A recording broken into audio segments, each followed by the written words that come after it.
This episode is brought to you by Peacock. The new Peacock original documentary, Matthew Perry, A Hollywood Tragedy, dives deep into the beloved actor's rise to fame and his tragic death. 5 people, including Perry's personal assistant, 2 medical doctors, and an alleged Hollywood drug dealer known as the Ketamine Queen, were charged with conspiracy to illegally provide Perry with the ketamine. Explore the details of the case in this heartbreaking special, streaming now only on Peacock.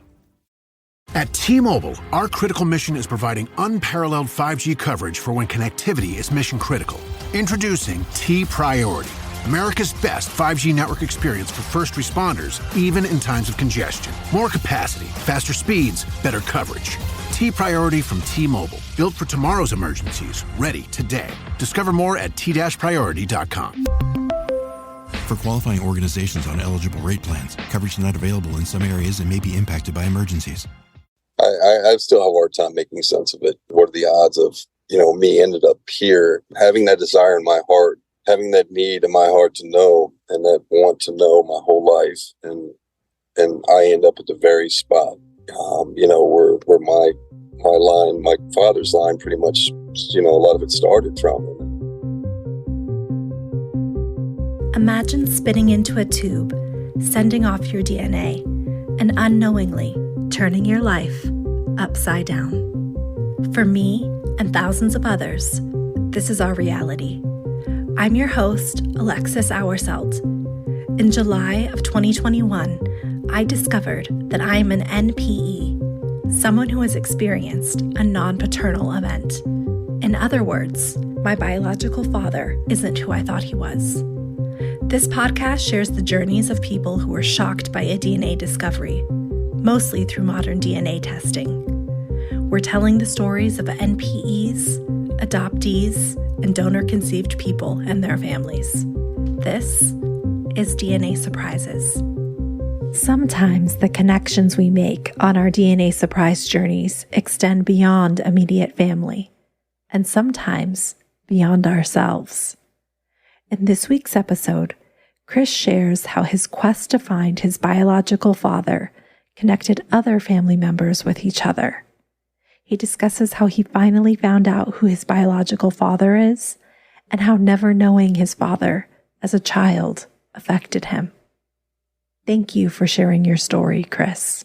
My name is Chris, originally from Virginia. I'm 49 years old, father of 5. Moved to New York probably about 10 years ago to be closer to my wife's family. When I was growing up as a kid, I was one of 4 kids that my mom had, and I was the youngest. Early on, from as young as I can remember, my mom had told me that I had a different father from my siblings, and she was honest about it. She said it was pretty much basically one night with my biological father. She didn't have a lot of information about him. I'd always asked, growing up, because I'd always, wondered who my father was. As a young boy, I always had, that desire inside me to know who he was, and was figuring one day, maybe he'd see me or I'd see him and recognize him. And it's just, I guess there's little games that you play as a kid that, your hopes and stuff. But, nothing ever came to fruition.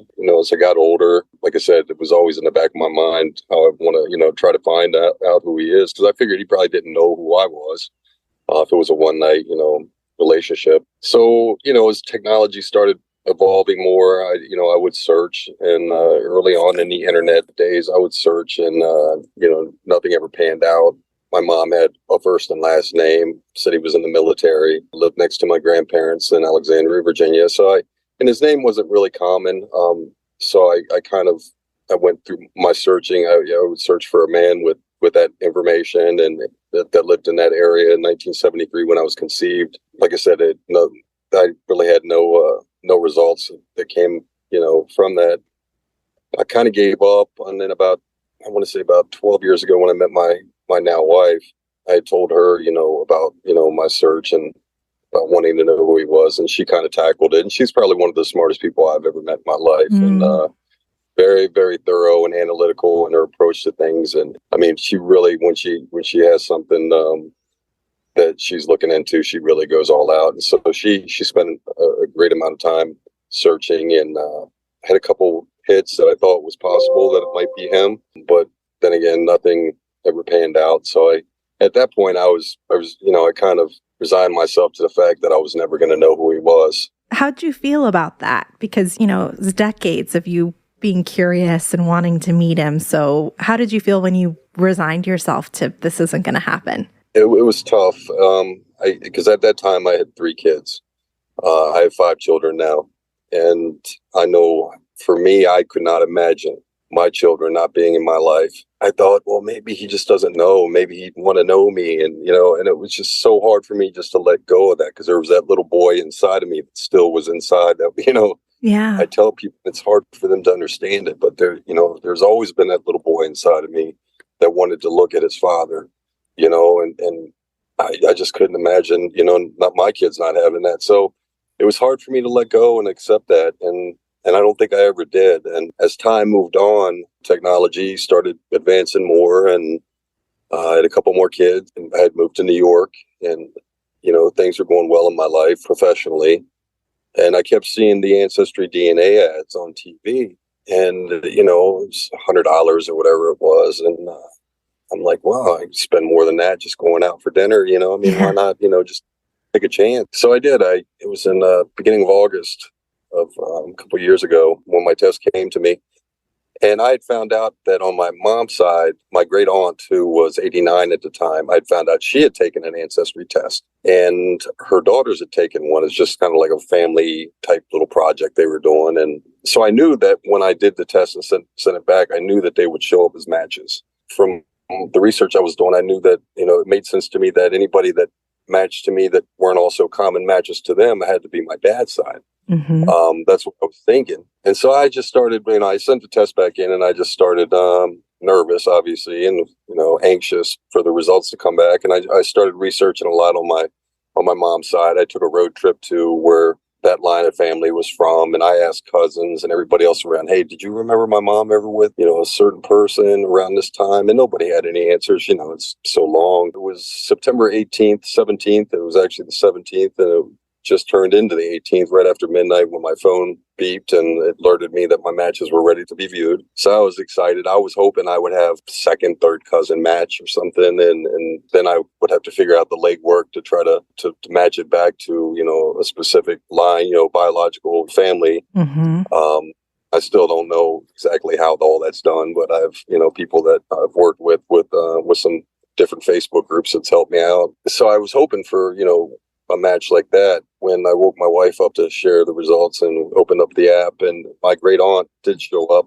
She showed up as my 3rd highest match, and there was 2 above her. And I looked, and they weren't matches to my great aunt. Mm-hmm. And we had shared more than double the DNA or the centimorgans. And I was like, wow, who are these people? And it's the app said close family first cousin. It was the range that it gave us. So then I looked, somebody had told me on the one Facebook group to go and look at DNA Painter tool online. And when I put the centimorgan amount in, it said that we could only be one of a few different relationships, and aunt, uncle, half sibling, grandparent. So this tool that you used, you put in the centimorgan relationship, and then it tells you how you would be related. Absolutely. And it was 100% that it could only be one of those relationships based upon how much that we shared. So now I'm super nervous. I'm like, oh, wow, and immediately, I got a couple hours of sleep. And the next thing I did was the app lets you message, different matches, different profiles, and then it's on them whether or not they want to respond. So I immediately sent out 2 messages for, one for each one. And I was kind of nervous because I didn't want to scare anybody. I didn't want to open up any wounds I didn't want to, intrude on anybody's life. And so I prefaced my email with that. I said, hi, I'm just looking for some answers. I'm not some crazy person, or I'm just trying to figure out how we're connected. And, if you'd like to share some information, I would appreciate it. I had my fingers crossed at that point, thinking, hopefully somebody, one of them responds. And both matches, one of them had a public tree listed that I could view, and there weren't many names on it. And it only shows you, it'll show you the most recent person that passed away. It won't show you anybody living. So I took those names, that main name with that male, and I started running every search I could on, Facebook and Google, everything, and just trying to build up some more information. And, it listed where he had died at, what year, and I found him. I found his obituary and started going through names on the obituaries, the kids and all that stuff. And it just opened up so many other doors. Well, I think it was the next day on the 19th. I believe it was the 19th. One of my matches responded, and she said, "Wow, first cousins." And that was because of the range. It said she thought that we were first cousins. So we went back and forth, and I found out she was right around my mom's age. So that eliminated several of the possibilities, and she wasn't my grandparent, and she wasn't, my niece or nephew. And so it ended up being, either my aunt or my half sibling. Based on, going back and forth and information that she gave me, I found out that she was one of 10 siblings.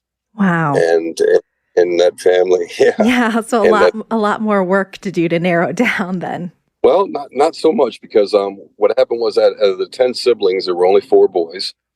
At this point, though, like I said, I wasn't aware that she was of what relationship we were together.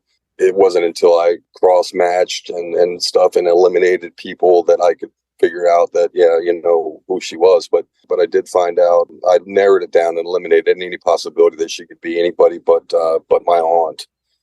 And the reasoning why was because I shared DNA with her mother. And there was no way I would ever share DNA with her mother, because I'd only have my mother and his DNA, my grandfather's DNA, if we were half siblings. Right. But I didn't.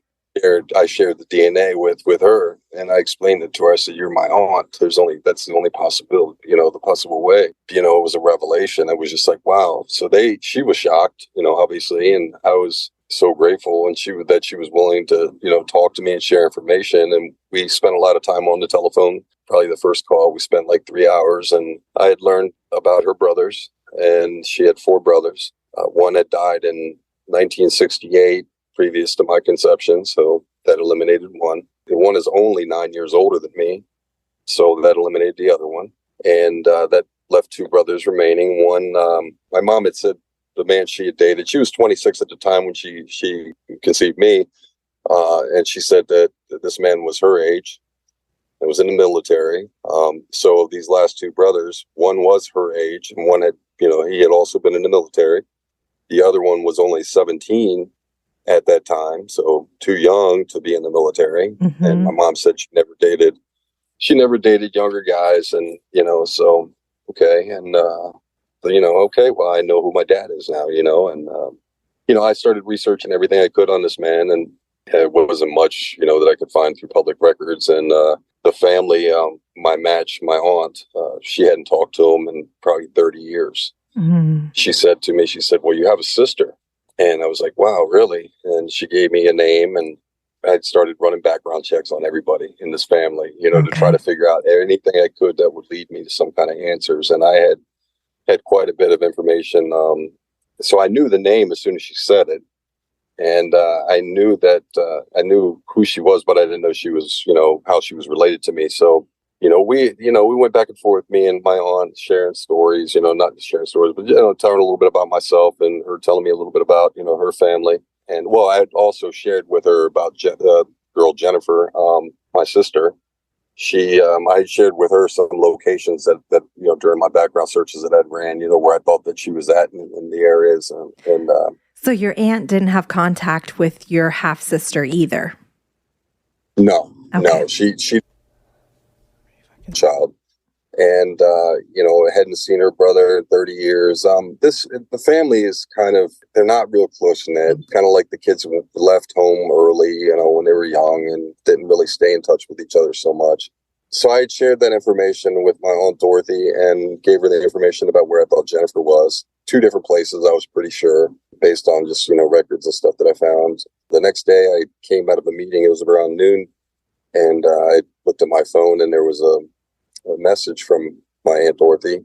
And in that message was a picture of a man sitting with 4 women. I questioned. I sent her a message back. I said, who's this? She said, that's your father and us girls when we were younger. Mm. So I was floored. I was like, wow, where'd you get this? And I called her back, and she had told me she had gotten up that morning and decided she was going to go look for Jennifer. And she got in her car and drove about close to an hour to the area where I thought that Jennifer was. And the first door she knocked on, woman answered, and she told her, I'm looking for my niece Jennifer. And she ended up hugging her and saying, hey, I'm your niece, and brought her inside. It was an amazing. And you did that. You brought them together. That's amazing. You did. What's more amazing? Yeah. No. What's more amazing to me is this woman, out of the goodness of her heart, got up in the morning and decided she was going to help me. Yeah. Mm-hmm. That is where just an unselfish, amazing, gesture to give some stranger. So she, they talked, and Dorothy explained to Jennifer, well, you have a brother, and she was floored. She's like, no way. And so she had said, well, were you willing to talk to him? And she said, yeah. Me and Dorothy had talked when, she was sharing me this information, gave me Jennifer's number. And later on that night, I was at my hotel because I do sales and I travel a lot and stay, a lot of hotels. And that night I called Jennifer up, and we spent like 3 hours on the phone. And it was an amazing call.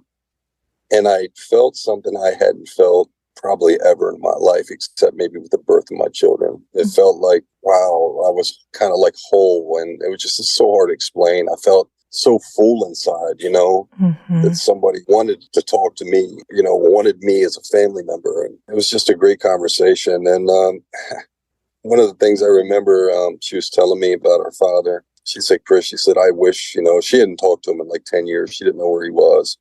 She didn't have a number for him or anything. And she said to me, I wish that I could tell you that our father was a good man. I wish that it would be the ending that you'd hope for, that I could tell you this, and that, you'd find that everything was great and he'd want you and this and that. And she said, but I can't tell you that because he wasn't there for me. And it breaks my heart that I have to tell you that. And I said to her, Jennifer, I said, stop. I said, that it breaks my heart for you. Yesterday I didn't have anything. Yeah. Today I have more today, with all the lumps and all the, the bad, or whatever the imperfections are. I have more today than I've ever had in my life. So I'm only grateful. I feel bad for you, anything you've been experiencing, because I've never known this man to feel any kind of letdown or anything like that. So, but the compassion that she showed by even saying that was just profound to me. And it just made me think, wow, I'm lucky to even know you. Yeah. Support comes from ServiceNow. We're for people doing the creative work they actually want to do. That's why this ad was written and read by a real person and not AI. You know what people don't want to do? Boring, busy work. Now with AI agents built into the ServiceNow platform, you can automate millions of repetitive tasks in every corner of your business, IT, HR, and more, so your people can focus on the work that they want to do. That's putting AI agents to work for people. It's your turn. Visit ServiceNow.com. Today, the beverage aisle looks a lot different than it used to. America's beverage companies are working together. We're delivering the options everyone wants. In fact, nearly 60% of beverages Americans buy have zero sugar. You'll find more variety than ever, including more of your favorites, now available with zero sugar. You'll also find more sizes and clear calorie information on the front of every can, bottle, and pack. We know when it comes to finding balance, the more choices, the better. What else did you learn about your biological father? Well, he was in the service, and he was overseas, and he came back and kind of bounced around and had a serious drinking problem, and never really did anything with himself, and kind of like just after I guess he got out of the service, he kind of gave up on life a little bit and was complacent and was like just satisfied with just the bare bones of living. And it's foreign to me because I couldn't even imagine living a life like that, but I don't know what he's been through. And so, she didn't know a ton. Just a little bit because he was never really there for her when she was younger. He'd come around every once in a while, but it had been a lot of years, like I said, at least 10 years since they had seen each other or spoken to each other. And I told her what I knew about, like I said, based on my, us looking into stuff, where I thought he was and a little bit of information that I had on him. But I asked her, I said, would you take an ancestry test as well, just so we can, just narrow down everything? And, she said, yeah, absolutely. So I went ahead and ordered her one, had that sent to her, and she took the test and sent it back in. And, meanwhile, while we're waiting, I'm still doing research and trying to find out where this man is. His name's Tom. Pretty much I had it probably about 95% certain where I had him narrowed down to. It was getting to the point where, because he's 70s, and the back of my mind I kept thinking, well, what were if he hasn't taken care of himself and all these years, and who knows how much time he has. I didn't want to waste any more time. I wanted to try to find him and make contact with him, so he knew about me, and I would have the opportunity to at least to say something to him, so he knew that he had a son. And I knew if I waited too long, he might not be around, to have that opportunity. So I decided, I talked to my wife. I said, I'm just going to make the jump and just go and find this man. So I booked a flight and booked some tickets, airline tickets, and a hotel room and a rental car, and got all that done. And about 2 or 3 hours later on that afternoon, Jennifer, she messaged me and she said, my results are back.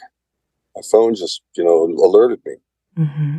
And I was like, wow, okay. I said, wait a second, just hold up, I'll call you. And I called her up and I said, all right, sir, let's go ahead and log onto our apps. And logged onto our apps, and my jaw hit the floor. It listed her as, I think, sharing less than the amount that I shared with my great aunt. And it put her in a category of, when I ran the CMs, the Centimorgans, there's no possible way she could be my half sister, that could only be my first cousin. Wow. So, yeah, I was floored. So I'm like, where does that leave me? Well, there was only one other son, and who was 17.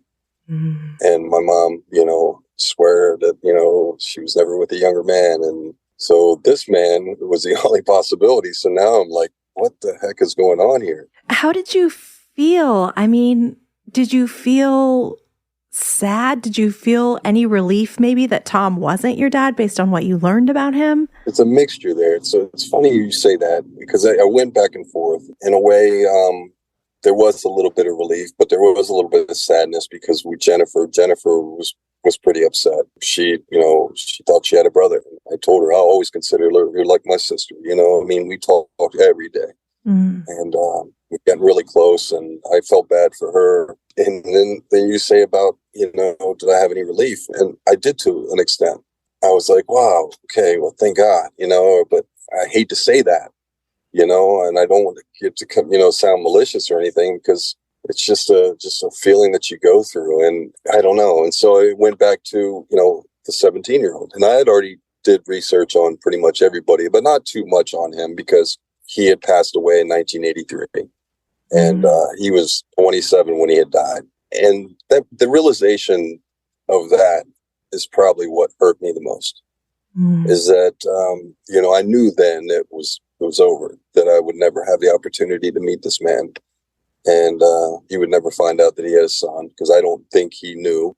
And just, based on what my mom had said.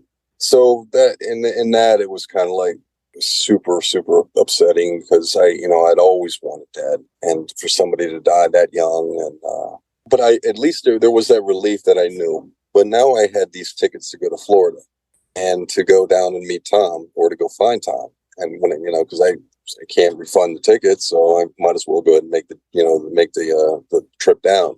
And so I did, and I flew down, and I was right. Exactly the first place I went to, he was there, and he was. I remember I had knocked on the next door. It was like a house that was split into two, and on the right hand side was a door, left hand side was a door, and I went and knocked on the left hand door. An old man answered, and I looked at him, and I didn't know who he was, and I said, I'm looking for Tom. So what are you looking for him for? And I, kind of briefly explained it, and he said, oh, he's over there. And he pointed to the door over there, and he told me that kind of existence he lived. He drinks a lot, and he might not respond. And so I knocked on the door and kind of yelled inside, and it was kind of brought up just a range of emotions, because when the door kind of cracked open and the stench, from the room, and it just hit you. And I said, I called his name, and he kind of got up and came out, and he was disheveled and half blind, and sat down, and I explained who I was, and there was some relief at that point for me. Yeah. I felt incredibly bad for this man that he lived his life like that. But I couldn't stop thinking about Jennifer and, the things that she was missing in her life. And it was a tough meeting, but in a way it was good, because Jennifer was able to talk. I called Jennifer, and she was able to talk to her father for the first time in over 10 years. And then I called my Aunt Dorothy, and she talked to her brother for the first time in over 30 years. So there was some goodness that came out of that. Didn't have a lot of stories about his brother. They were a little bit, a difference in age, and they didn't hang out a lot when he was young. So he didn't have a lot of stories to share with me. But I was glad I did make the trip, to get, Jennifer got, back into her father's life, and he has since passed away.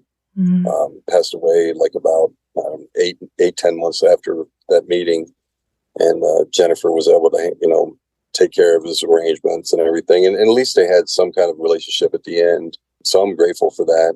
By this time too, I'm also talking to one of my aunts, that my second match, and talking to cousins, and I've actually met in person a couple people.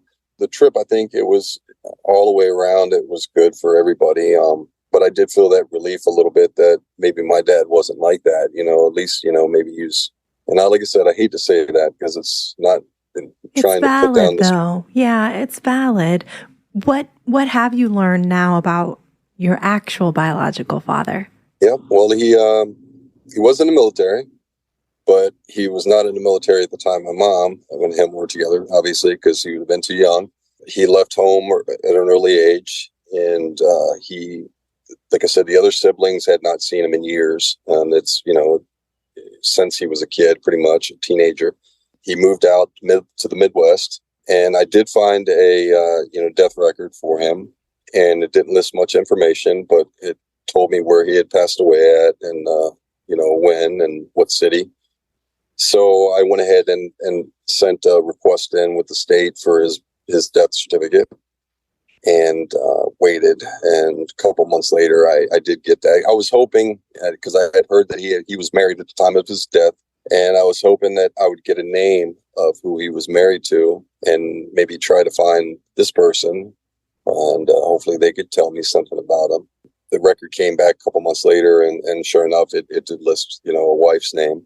I waited, though. I didn't do anything with it for a little bit, because I was unsure if I wanted to open up any more doors. I already had my answer, and I don't know what there is to gain out of this. But I did decide to, probably a little bit later on, I did decide to try to reach out, and I was contacting him, but I could, on these reports that I ran, the acquaintances and this and that. And I got a hold of somebody that said they were real standoffish at first. And they were like, well, let me see what I can do, and I'll get back to you.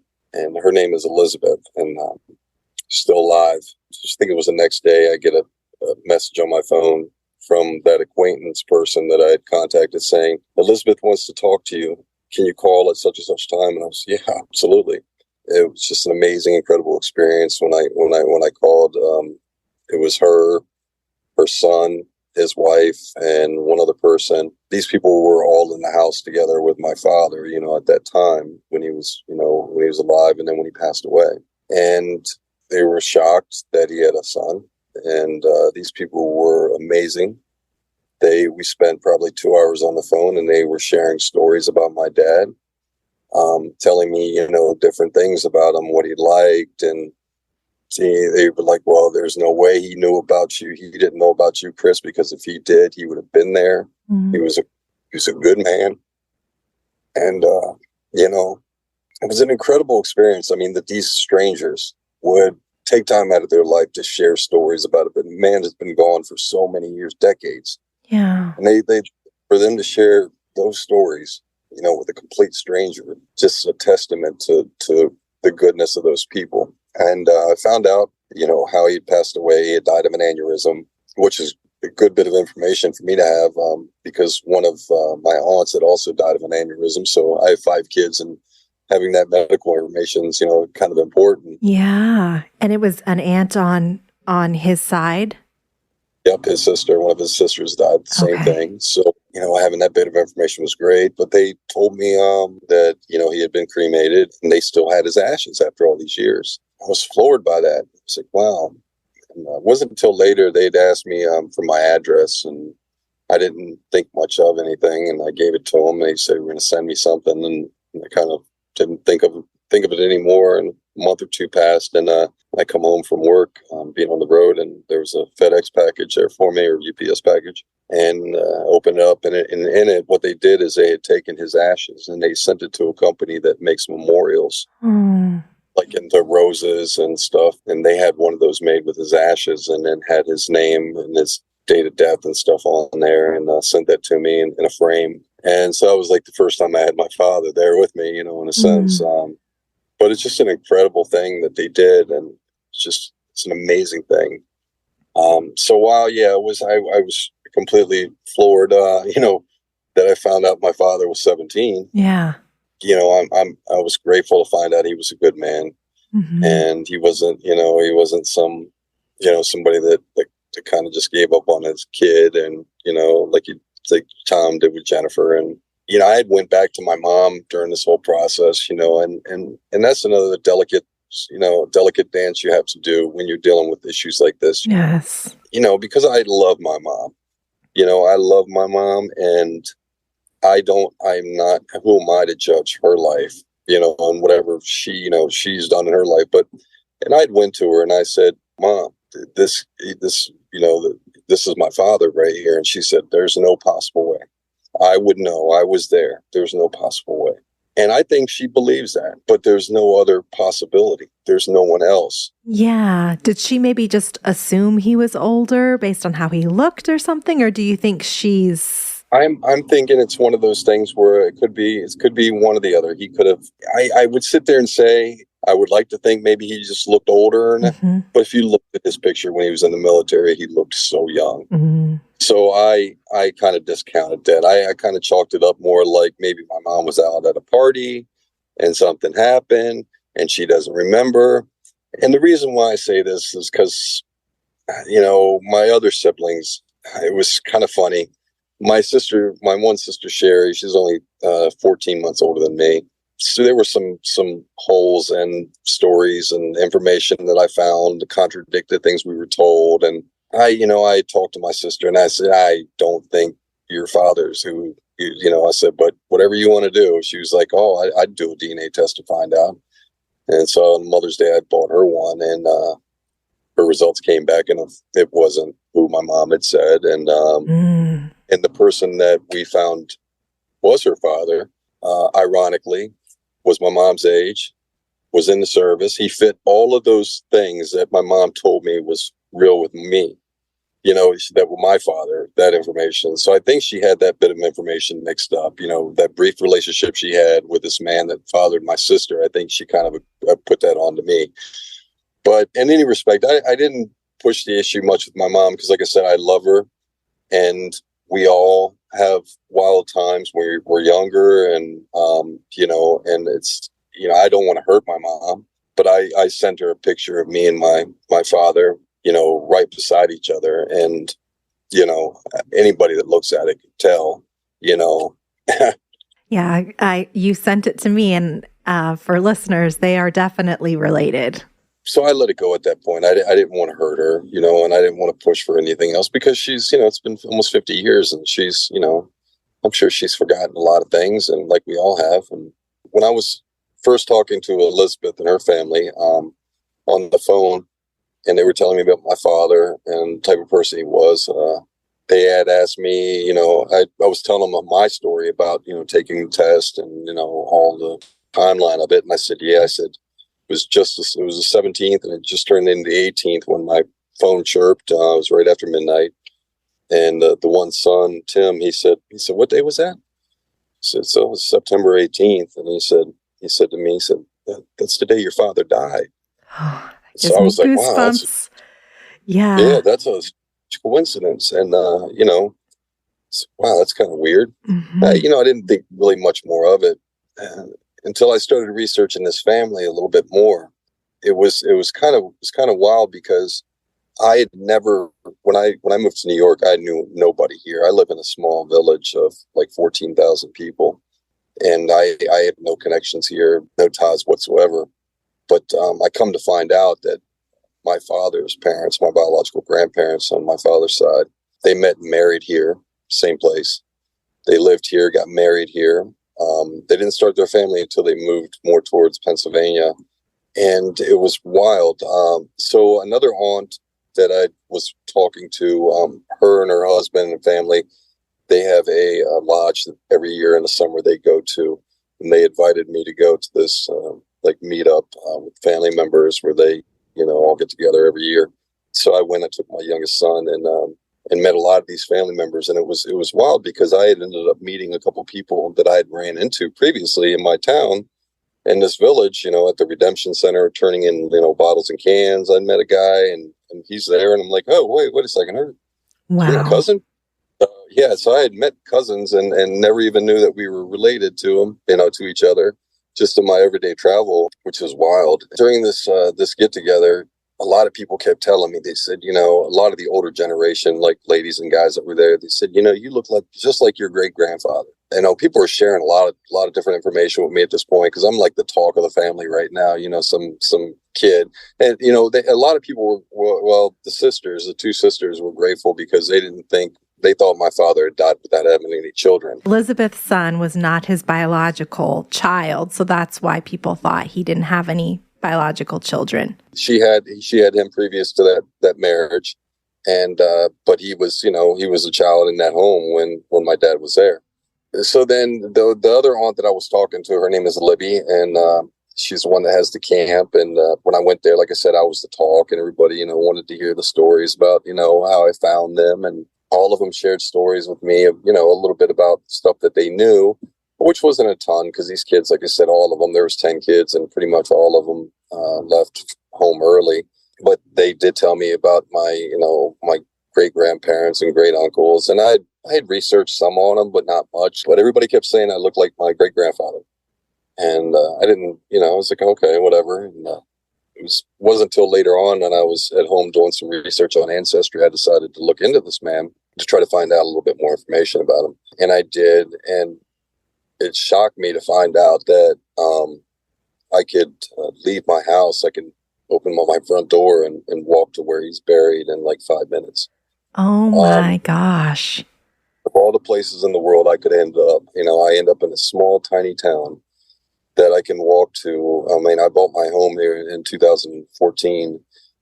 Test results came back like 2 years ago. So this wasn't like, something that it just stunned me that what are the odds that I could walk to my not only great grandfather, but my great grandmother, my great uncles, my great aunts. They're all buried at a cemetery that I can walk to in 5 minutes from my house. And I was floored. It's just like, wow, what are the chances of that? They talk about, I forget what the name of the word is, synchronicity, maybe. Yeah, I think synchronicity. I don't know. Somebody had said that one time, and it is just an incredible coincidence. I don't know. I mean, I try to think of myself as a logical person and not put too much, thought into things that don't make sense, where I have tangible proof of things. But when things happen like that, it's just like, it blows you away. And I don't know. It just makes me think maybe there is something, beyond this, and maybe something drew me back to that. But I'm just incredibly grateful for the experience. And what blows my mind is to think that we have come so far as a society that you can spit in a little vial and send something back and have answers that you've wanted for so many years. There's so many people like me out there that, that have that little boy inside of them, or that little girl inside of them, that live with it every day, and it does, some people do, it does cause problems, and you have issues as a person growing up because, you didn't have your father, it's not an excuse for anything, but, it does affect your life. And to think today that it's so easy to find out, we can trace back our family. It's just an amazing thing that, society has done. I can't speak enough about that technology, because like I said, I do finally feel some closure in my heart, like that little boy is kind of grown up now, kind of shut that door. I'm just incredibly grateful. And, the communities that I've met through this process, I've got got a lady in Colorado that has helped me, not only with my and my sister's DNA test, but I bought tests for another cousin of mine on my dad's side that never met his dad, try to help him out. Recently, I did another test for another family member, and she's helped me tremendously. And these groups, they're filled with a lot of volunteers. So there's a lot of people out there that are willing to help, to offer their time and stuff, and not seeking out anything in terms of, you know, getting something back, except the just joy of helping somebody else, you know, close a chapter of their life that's been open for a long time. And I'm, you know, incredibly grateful for the whole experience. I mean, it sounds like you dove right in and you are like an expert researcher now and figuring all this stuff out and getting all these background checks, and you've connected with people. Do you still have questions? Here's the main thing, breaking down the history of this family and the brothers. The one thing I haven't let go of. All right. So the only possible way this 17-year-old couldn't be my brother. Now, obviously we don't have DNA testing of him. He doesn't have somebody else that he was a father to that we can compare anything. Mm-hmm. So I have nothing that could go directly to him. So it's an assumption. There's no other son. There's no other one that it could be.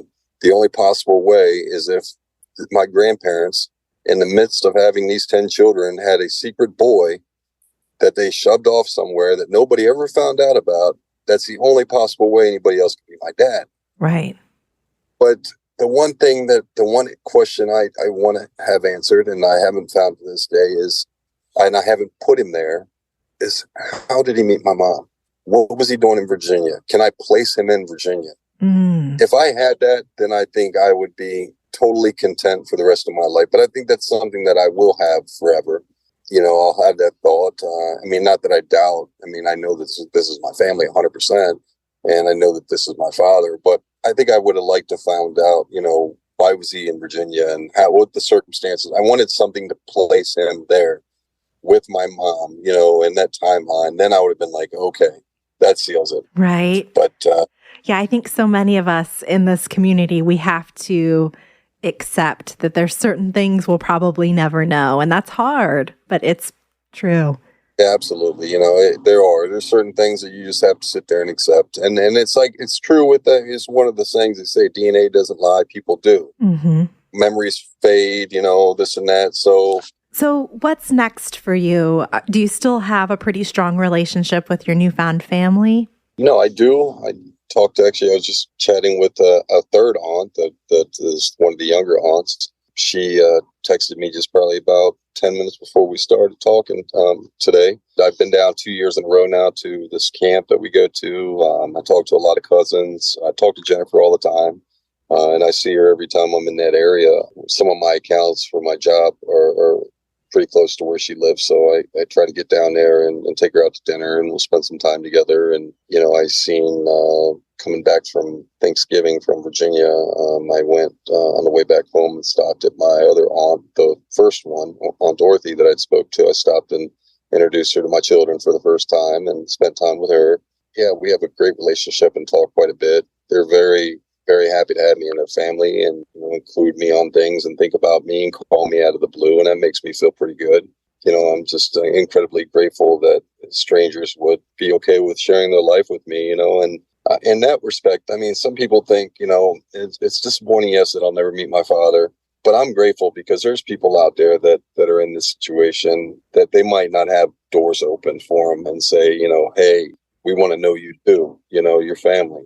I consider myself, you know, incredibly grateful and lucky that I had the experience that I had, even with the hiccups and you know, the surprises and the issues that kind of, you know, set me back a little bit about not meeting him and, you know, him being gone. But just, I mean, I have so much more now than I did before I took that test. I have so much more now. And it cost me $100, you know, it just an amazing, amazing thing. I'd encourage anybody that had questions to just dive into it. And, you know, there's so many people that are willing to help you. And you know, we deserve, I think, as people to know who our fathers and mothers and family are. And we don't deserve to hurt each other. We don't deserve to, you know, intrude on people's lives. I mean, or cause problems. I don't know. It's one of those balancing acts, but we deserve to know. I mean, I deserve to know who my dad was, and I'm grateful that I took the journey. So, you can't leave those questions go, because like I said, that boy was inside of me living for a long time. And now, fortunately, things are a lot better. What advice do you have for a parent who might be keeping a DNA surprise from their child? I'm interested to hear your perspective because your mom was sort of honest with you about your birth, but then maybe not so much about who your father is. So what advice would you give your young mom? Wow. It's such a delicate dance, it really is, because my mom was 26 and already had 3 kids when she got pregnant with me. And it was a different time. And it was a different, I don't know why she stuck with her story, and maybe she didn't know. And so it was kind of one of those things where, but if you know and you have a surprise and you're keeping it, try to understand. And I know it's probably hard for you to put yourself in somebody else's position, but you just got to be honest. I mean, I couldn't imagine, keeping a secret like that, but who am I? I mean, I don't know, circumstances of people. It's such a tough question, because circumstances are so different for everybody. Why was the information kept? Was it to protect somebody, or was it to, it's one of those, I can't really give you an honest answer, because I'm all over the place on that. I mean, for me, I want to know. I mean, if my mother had that information, I'd want to know it, I mean, I deserve to know it. I feel like that, but her reasons are her reasons, I don't know. Yeah, that's fair. And what advice do you have for someone who is just embarking on this DNA surprise journey? Well, first of all, just go full force at it. The only answer is that, you've got to go searching if you're wanting, to know the true story. But I will say this, just be prepared that the doors you open up, you're going to open up doors that you probably didn't expect. I mean, I know I did.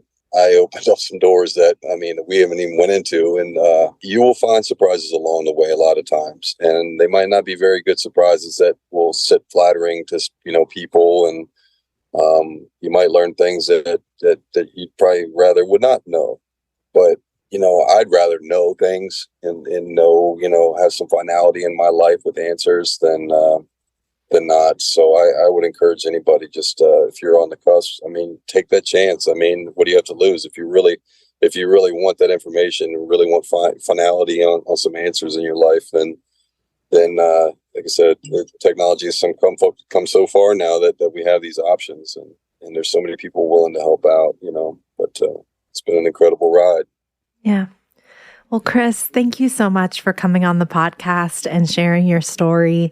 I think it's incredible to hear how you've connected so many people who maybe had lost touch throughout your journey, and the connections that you've made yourself as you have, moved along. And I wish you the best and continued connection with your family. And I really appreciate the opportunity to come on and tell my story, and hopefully maybe that inspires somebody else that has lived with not having answers. It inspires them to take the journey and to get what they deserve, and that's to find out their own answers. But thank you, I really appreciate it.